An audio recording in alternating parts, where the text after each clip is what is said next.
క్రైస్తవ లోకంలో ఎంతమంది ఈరోజు విగ్రహారాధనలో ఉన్నారో చెబితే మీకు అసలు అర్థం కాదు.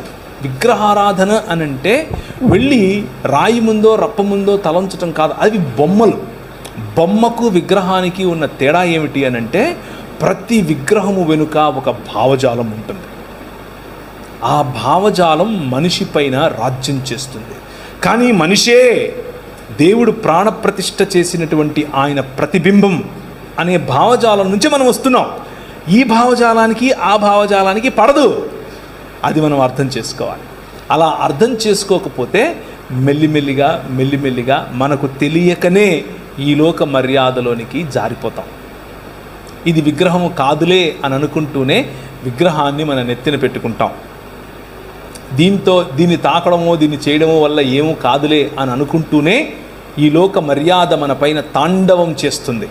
అలా తాండవం చేసినప్పుడు సాంస్కృతికంగా ఉన్నాములే అని అనుకుంటూ అటువైపు వెళుతూనే మన జీవితాలను సర్వనాశనం చేసుకుంటాం.